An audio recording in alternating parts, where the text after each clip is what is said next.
Our reading for today is Deuteronomy 20.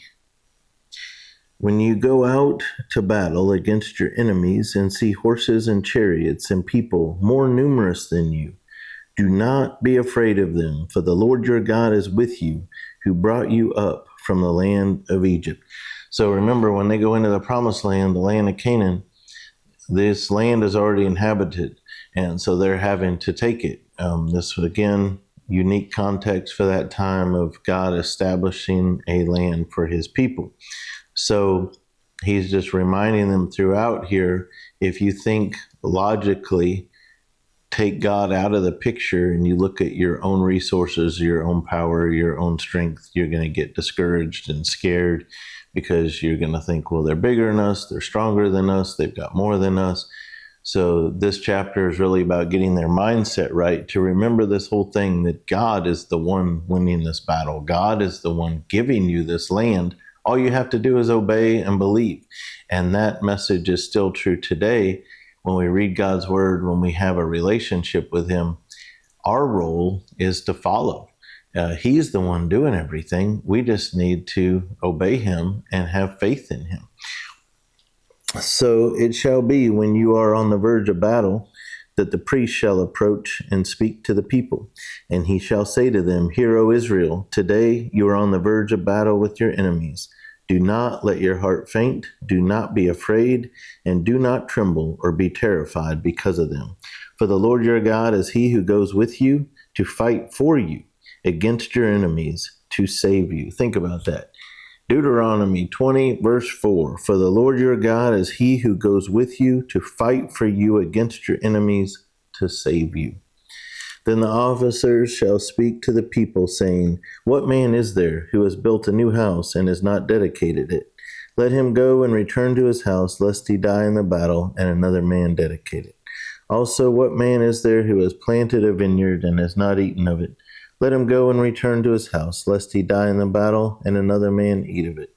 And what man is there who is betrothed to a woman and has not married her? Let him go and return to his house, lest he die in the battle, and another man marry her.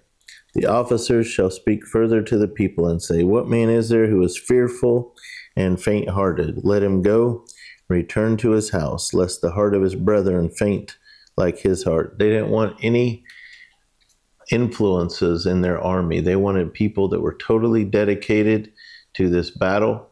They didn't want anyone ruining the spirit of their fellow fighters. And so it shall be, when the officers have finished speaking to the people, that they shall make captains of the armies to lead the people. When you go near a city to fight against it, then proclaim an offer of peace to it. And it shall be that if they accept your offer of peace and open to you, then all the people who are found in it shall be placed under tribute to you and serve you. Now if the city will not make peace with you, but makes war against you, then you shall besiege it. And when the Lord your God delivers it into your hands, you shall strike every male in it with the edge of the sword. But the women, the little ones, the livestock, and all that is in the city, all its spoil, you shall plunder for yourself, and you shall eat the enemy's plunder, which the Lord your God gives you. Thus you shall do to all the cities which are very far from you, which are not of the cities of these nations.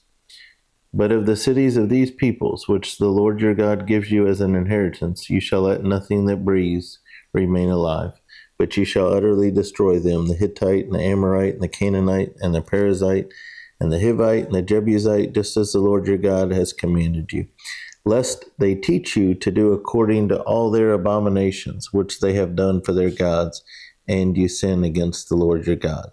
When you besiege a city for a long time while making war against it to take it, you shall not destroy its trees by wielding an axe against them. If you can eat of them, do not cut them down to use in the siege, for the tree of the field is man's food. Only the trees which you know are not trees for food you may destroy and cut down, to build siege works against the city that makes war with you, until it is subdued.